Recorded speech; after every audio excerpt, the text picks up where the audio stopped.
Wife, I'm sorry. Lumuhod si Lucas sa gilid ng kama kung saan nakahiga si Amor patagilid. Alam ni Lucas na hindi pa natutulog si Amor. Kapag masama ang loob ng asawa, hindi ka agad nakatutulog dahil sa lalim ng iniisip. Lucas, wag ngayon. Mahinang salita ni Amor sa kanya tinalikuran ng asawa. Napatungo si Lucas. Isang malalim na buntong hininga ang pinakawalan bago siya tumayo. Maya-maya naupo siya sa kama at tumingala. Kumukuha ng lakas na makapagpaliwanag kay Amor. Alam kong may kasalanan din ako sa iyo nang hindi ko pagsabi sa iyo ng totoo tungkol sa mga nalalaman ko, pero hindi mo rin ako masisisi dahil ayokong masirang mabuting samahan ninyo ng iyong inay Elena. Maybe she's trying to be good but money is evil. You cannot force her na magbago. I don't judge her personality. Maybe, just maybe, hindi sapat na para sa kanya kung anong meron sa kanya ngayon. Amor, try to understand our situation today. You are in danger, and I'm just protecting you like I used to do. It's okay. Take your time to think about everything. I am just here to listen to your thoughts. Good night. Naramdaman ni Amor na umalon ang kama. Senyales na umalis doon si Lucas at lumabas na rin ang kwarto nila. Saka na lang lumabas si Amor sa makapal na kumot at tiningnan ang likod ng pintuan. Aminado si Amor na tama ang mga sinabi ni Lucas. Kahit kailan hindi pa nagkaroon ng maling paliwanag ang asawa sa kanya. Tumingala si Amor sa kisame at bumuga ng hangin doon. May mga luha sa mata na hindi tumitigil sa pag-agos. 3 araw ang nakakalipas. 3 araw na hindi nagkikibuan ng mag-asawa dahil sa nangyari sa kanila. Bumangon si Amor at tumulog sa kanyang closet. Binuksan niya ang tukador nito at kinuha ang wedding gown na suot nito nung araw sana ng kanilang kasal. Napalingon siya sa may pintuan nang bumukas ito. Niluwal doon si Lucas na may bitbit na tray ng pagkain. Nananatiling nakatayo lang si Amor sa harapan ng tukador matapos niyang ibalik sa haringan ang wedding gown. Walang sapin ng paa at mahabang polo, long sleeve ang suot. Pinaglumaan at damit ni Lucas na ayaw ipatapon o itago ni Amor. Sabi ni Leia, hindi ka pa raw nag-aalmusal. Nagluto ko ng paborito mong sinangag, may kamatis at nilagang okra with calamansi and water. 3 araw ka na rin di umiinom ng gamot mo. I'm worried baka makaramdam ka ng pananakit sa mga binti mo. Nilapag ni Lucas ang tray sa lamesahan nila. Nakatayo ang asawa sa gilid ng kama habang si Amor ay nakatayo din sa harapan ng tokador nila. Don't worry about Amber. She's fine with Naning. If you don't mind, please come here and eat your breakfast, wife. Kagat-kagat ni Amor ang ilalim ng labi niya habang ang mga kamay ay nakakuyom. Pinipigilan na huwag umiyak o maluha dahil sa pinapakita ni Lucas sa kanya. Ang totoo, gustong-gusto na rin ni Amor na makipag-ayos sa kanyang asawa. Iniisip niya na masyado na siyang immature para hindi pansinin o kausapin si Lucas. Humakbang si Lucas papalapit sa kanya. Nang ilang hakbang na lamang, ibinuka ni Lucas ang kanyang braso at humiling ng mahigpit na yakap sa kanyang asawa. Di pa man nakalapit si Amor, bumagsak na ang mga luha nito, dahilan na si Lucas na ang lumapit sa kanya at mahigpit na niyakap. It's okay. Just cry if you want. You can cry out loud here. It's fine. I'm here. Kanda sinok si Amor sa kakaiyak nito sa dibdib ng kanyang asawa. Napangiti si Lucas sabay haplos sa buhok ng asawa, tsaka hinalikan niya ito sa gilid ng ulo. Minsan, kailangan mo rin makaramdam ng guilt sa sarili mo bago mo mapagtanto ang lahat. Hindi kita sinisisi dahil lang mas kinampihan mo ang iyong ina. Ina mo siya at alam ko yon. Gusto mo rin lang protektahan siya sa mga taong alam mong pag-uusapan siya, but for us, we won't. Alam mo yan. Hindi kayang magsalita ni Amor. Hagod sa likuran, haplos sa braso at halik sa ulo ang ginagawa ni Lucas upang maibsan lang ang sama ng loob ng kanyang asawa. Ngayon na napagtanto na ni Amor ang lahat-lahat, huminahon mo na siya at kinalma ang puso. Alam mo kung nasan siya? Tumango si Lucas. Nakamonitor siya sa amin a day before our wedding. Yung suot niyang hikaw na inabot ko sa iyo na ibigay sa kanya, may tracking device yun na pwede siyang i-monitor kahit saan siya pumunta. Huwag niya lang tatanggalin yon at hindi mapansin na tracker yon. Paliwanag ni Lucas. Napabuntong hininga si Amor. Hindi alam ang sasabihin nang malaman niya yon. Maya-maya kinuha niya ang kanyang telepono at sinubukan tawagan ang numerong binigay ng ina nito. Ngunit bagaman nadismaya si Amor nang di na tumutunog iyon. Umangat ang mukha niya, tiningnan si Lucas. Dalhin mo ko sa kanya kung saan man siya ngayon. Gusto ko siyang makausap. Tama ng pagpapanggap, napagod na rin ako. Hinawakan ni Lucas sa magkabilang kamay ni Amor at saka tumango. Di naman pwedeng itago yun ni Lucas sa kanyang asawa dahil karapatan ni Amor na malaman ko sa nagtatago ang kanyang ina. Okay, tomorrow pupuntahan natin siya. Paklang umiti si Amor. Maya-maya napatungo siya at di na ulit nagsalita. If you don't mind, can you give me a hug? Your husband's missing you so much. I'm upset too. Ang peking ngiti ni Amor na palta ng totoo. Umangat ang mukha niya at tumayo sa kaniyakap si Lucas. Ginawaran ng halik ang asawa sa labi ng matagal. I'm sorry for being naive and unwise. You are just a soft-hearted person. Isang mahigpit ulit na yakap ang ginawa ni Amor kay Lucas. Kinabukasan maagang nagising ang mag-asawa. Alas 7 ng umaga umalis ang mga ito sa mansyon kung saan agad pinaalam ni Lucas sa kanyang ama kung saan ang lakad nila. Natuwa ang amang si Alfredo nang makita si Amor na nakipag-ayos na kay Lucas. Humingi naman ng pasensya si Amor sa nangyari. Mag-iingat kayo. As long as may nakatanaw sa inyo sa hindi kalayuan, hindi nyo kailangan mag-alala, wika ng ama. Thanks Dad, we go ahead. See you later. Abiso ni Lucas saka hinawakan ang kamay ng asawa at lumabas ng bahay. Pagkarating ng mga ito sa lugar kung saan nagtatagong inay Elena nito, apuradong gustong lumabas ni Amor ng sasakyan, ngunit saglit muna siyang pinigilan ng asawa. Tumingin sa rear mirror at side mirror kung saan tinitingnan kung naroon ba ang mga kapulisan. I will come with you, wika ni Lucas. Bago lumabas, nagsalita ulit si Lucas kay Amor. Never make permanent decisions based on your temporary feelings. Nanay Elena mong kausap mo kaya huwag kang basta-bastang magdesisyon o magpadala sa mga emosyon niya sa'yo. Got it? For your own good. Sunod-sunod naman na tumango si Amor bilang pagsang-ayon sa mga inihabilin ni Lucas sa kanya. Malalim na buntong hininga ang pinakawala ni Amor sa mga sandaling iyon. Daging samot-sari na rin ang nararamdaman niya nang lumabas na sila ni Lucas sa kanilang sasakyan saka tinanaw ang mataas na bahay na nasa kalagitnaan ng maraming bahay din. Litaw ang atraktibo na bahay na tinataguan ng ina ni Amor dahil isa yung abandonadong bahay. Matagal nang walang nakatira at binahay na rin ng mga samot-saring insekto at matataas na mga damo.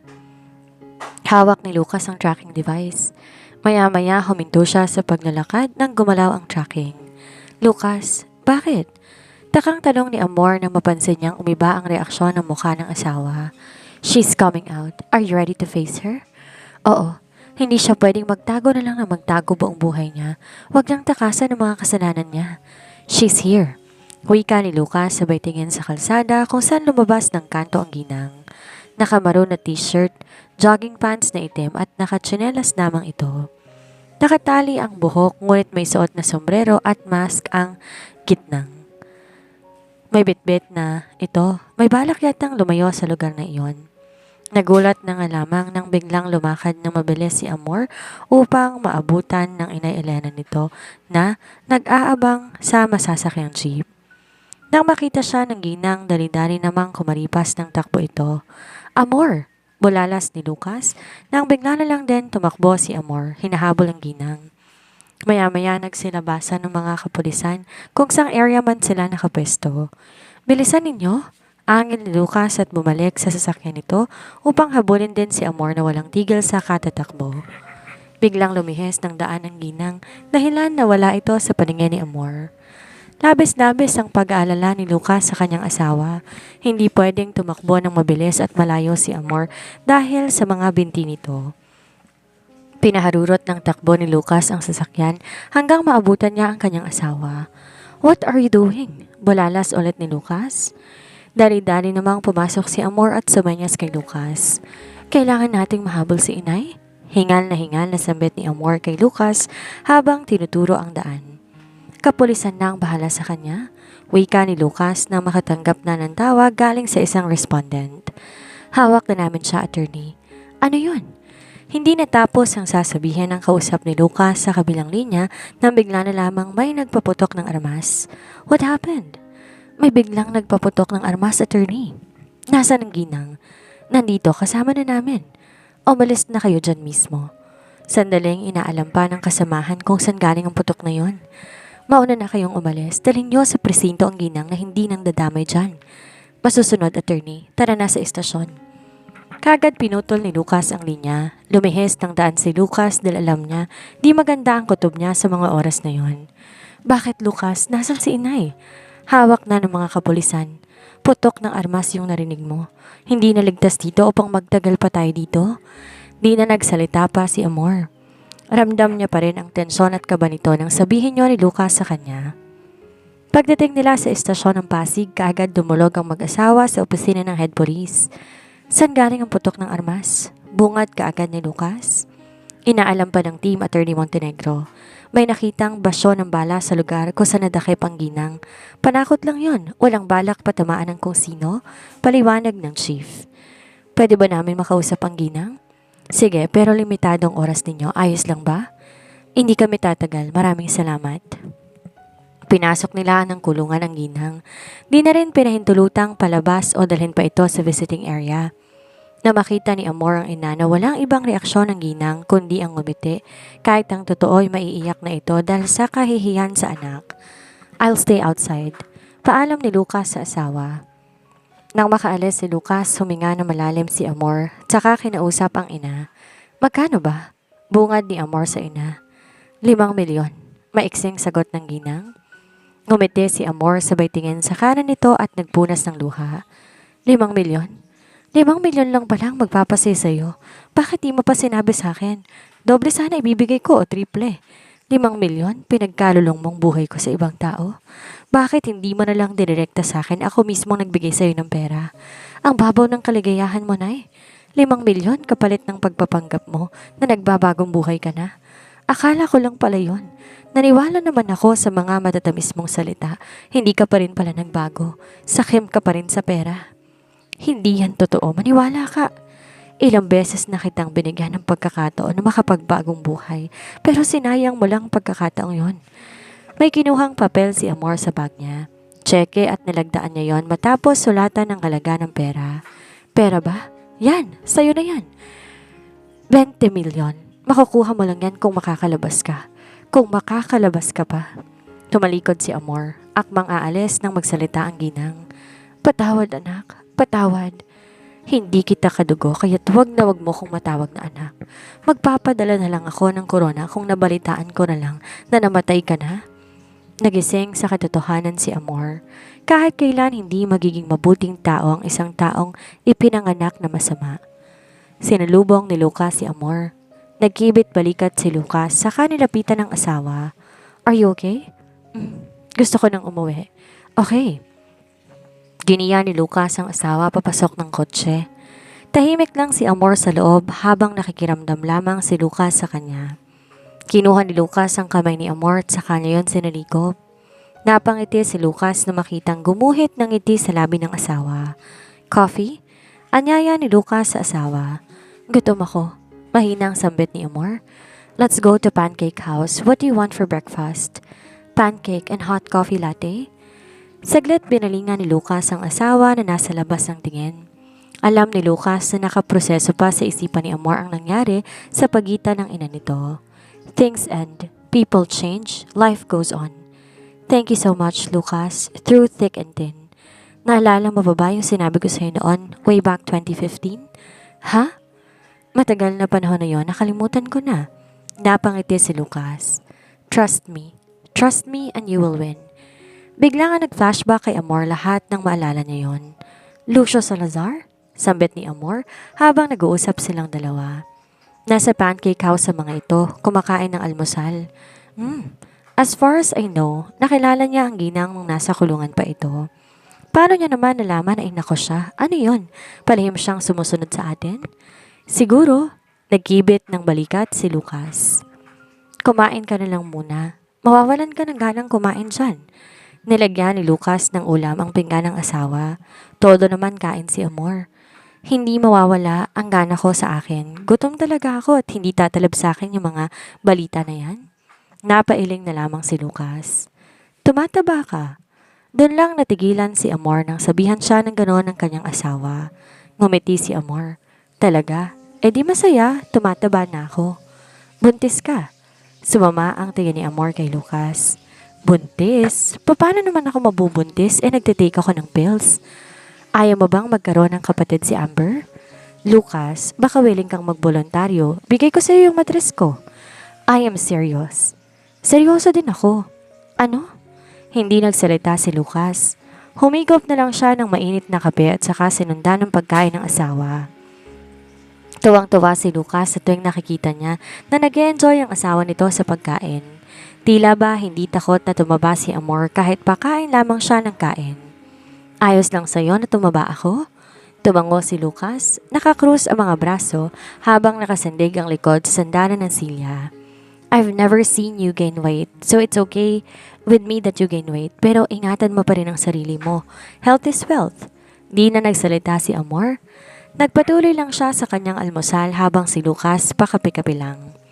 Maya-maya napahablot si Lucas sa kanyang telepono nang tumunog ito at may tumatawag. Ninong? Lucas, magandang umaga. Are you busy right now? I can spare your time? Napatingin si Lucas kay Amor. Yes, Ninong. What can I help you? Rinig ni Lucas ang pagbuntong hininga ni Amor niya sa kabilang linya. Kapag ganyan ang mga senyales, alam ni Lucas seryosong problema. Okay, dadaan kami sa firm mo. I'm with my wife. See you later. Maraming salamat, Lucas. Saka na lang pinutol ni Lucas ang linya. Bumalik sa maayos na pagkaupo si Lucas saka tinitingnan ng asawa. Importante ba? Wika ni Amor. Umiling si Lucas. Mas importante ka. Take your time and enjoy your foods. Napangiti na lang ang asawa. I love you, but I love food. Napabaga na lang ng hangin sa kawalan si Lucas. Samantala, palakad-lakad si Lucas sa loob ng law firm ng kanyang ninong. Sinisipat ang lugar habang nagmamasid at nakikinig sa mga sinasabi ng kanyang ninong habang si Amor ay abala naman sa tsaa. Babalik ka na ng Japan? And you're planning to lease your law firm. Did Avil know about this? Not yet. Tomorrow I will talk to her. Drop your price. Tumayo sa likuran ni Amor si Lucas. Let's negotiate about this. Saka siya lumapit sa silang katabi ng asawa. Napangisi si Ninong Amir. Hindi naman kagandahan ng firm ko. Maliit pero maganda naman ang ambience. But if you're willing, I will drop my price. 6.3 million? 6 million. 6.200. 6 million. Fixed price. Aanin mo ang butal.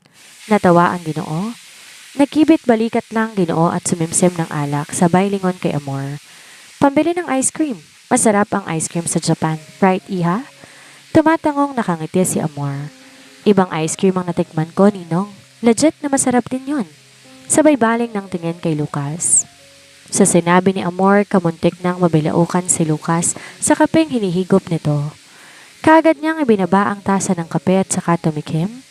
I don't know what you're talking about, wife. Let's proceed to our negotiation.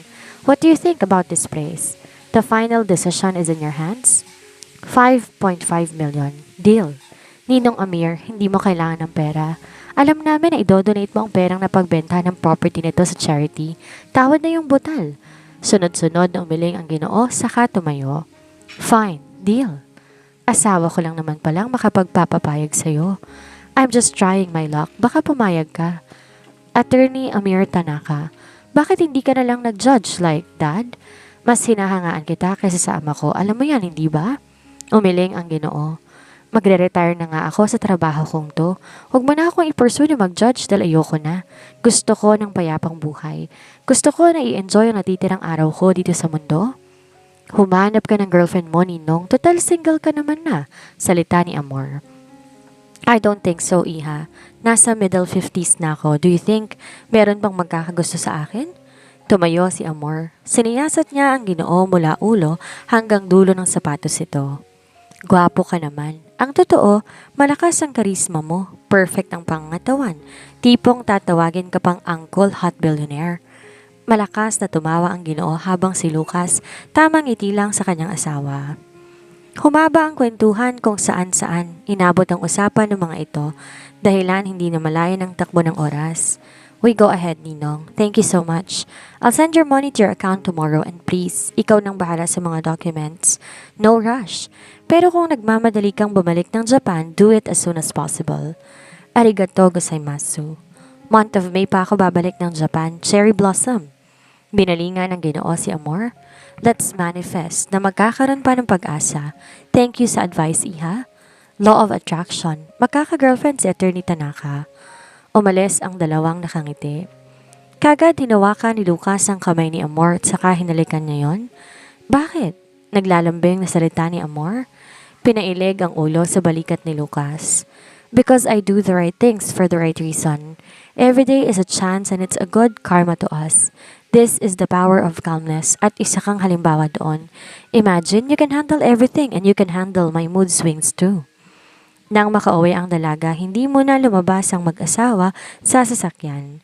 Di rin nagbago ang posisyon ni Amor. Nakapilig pa rin ang ulo sa balikat ni Lucas.